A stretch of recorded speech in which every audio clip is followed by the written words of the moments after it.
سيدنا ومولانا محمد بن عبد الله أشهد أن لا إله إلا الله وحده لا شريك له وأشهد أن محمدا عبده ورسوله اللهم صل على سيدنا محمد وعلى آل سيدنا محمد سبحانك لا علم لنا إلا ما علمتنا إنك أنت العليم الحكيم معاشر المسلمين إخواني رحمكم الله Rasulullah sallallahu alaihi wasallam bersabda, Asyaddun nasi adzaban yaumal qiyamah alimun lam yanfa'hu Allahu bi'ilmi. Orang yang paling berat siksaannya nanti di akhirat, di hari kiamat, itu orang alim. Orang alim yang ilmunya tidak bermanfaat. Ini yang paling berat. Jadi kalau orang awam melakukan kesalahan, dosanya, siksaannya, ancamannya tidak seberat orang alim. Karena orang alim ini kan mengetahui apa yang dilarang oleh Allah, dia tahu, ilmunya dia kuasai. Orang melanggar sedang dia tahu, itu hukumannya lebih berat daripada orang yang melanggar sedangkan dia dalam keadaan tidak tahu, tidak mengerti. Jadi nanti di hari kiamat orang yang paling berat siksaannya adalah orang alim yang tidak memanfaatkan ilmunya, tidak mengamalkan ilmunya, sudah tahu itu adalah larangan Allah, dia terjang. Nah ini nanti di akhirat dia mendapatkan siksaan yang paling berat. Kalau orang awam ada alasan, saya tidak tahu ya Rabb. Orang bodoh melakukan kesalahan mudah diampuni oleh Allah karena alasannya tidak tahu. Oh kalau begitu saya nggak usah belajar. Nah, ini yang tidak dimaafkan sama Allah. Bodoh nggak mau belajar melakukan kesalahan, nah, dosa juga, susah diampuni oleh Allah.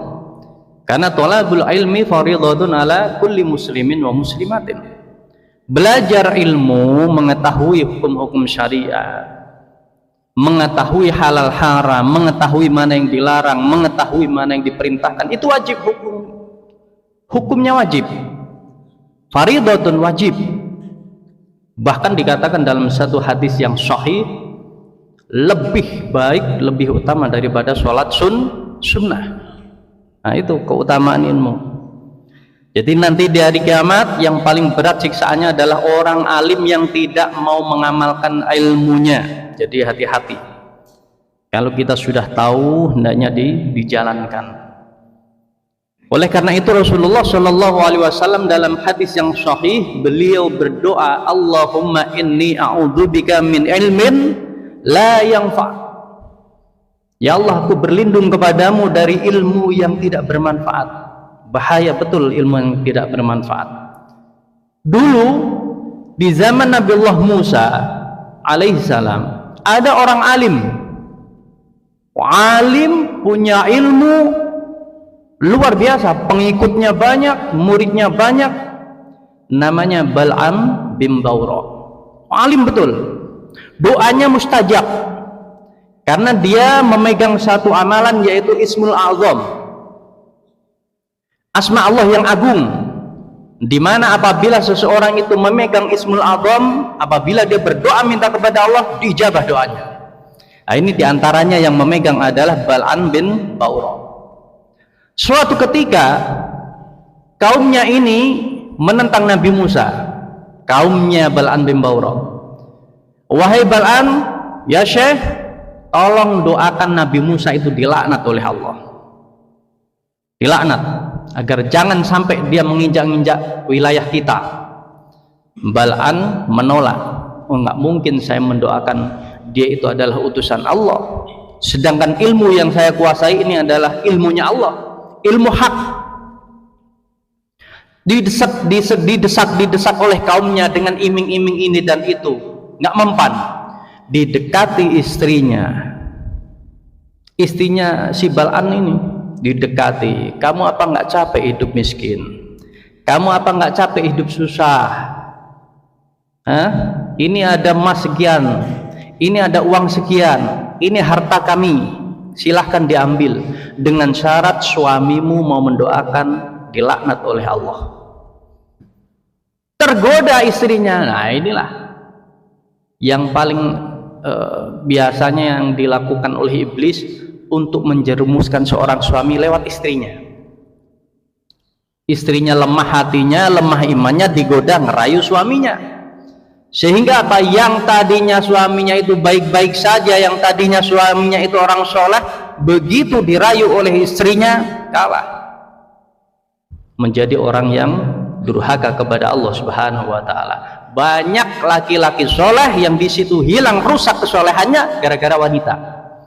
Jadi hati-hati kalau mencari pasangan hidup yang baik, yang solihah.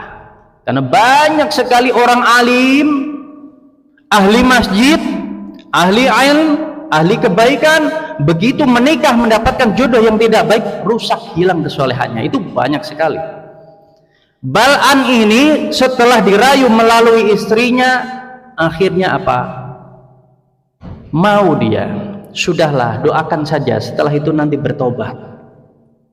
Minta dia kepada Allah dengan doanya yang manjur itu, yang mustajab itu. Ternyata Allah balik lisannya, sehingga apa? Yang keluar dari lisannya adalah doa-doa kebaikan untuk Nabiullah Musa bersama kaumnya, dan doa-doa keburukan untuk kaumnya dia sendiri beserta dirinya. Sehingga seketika itu lidahnya menjulur, memanjang sampai ke dada, dan kaumnya dilaknat oleh Allah, terkena azab dari Allah, meninggal, mati 70.000 orang. Dan itu Bal'an bin Ba'ura meninggal dalam keadaan su'ul khotimah. Orang yang berilmu, alim, santrinya banyak, doanya manjur, kalah dengan hawa nafsunya. Ilmu yang dia miliki, ilmu hak dari Allah, tidak dia amalkan, dia terjang syariatnya Allah, sehingga dia dilaknat oleh Allah. Nah, ini adalah salah satu contoh nanti di hari kiamat, asyaddun nasi adzaban yaumal kiamah, bagian dari manusia yang paling berat nanti siksaannya di hari kiamat. Na'udzubillah summa na'udzubillah.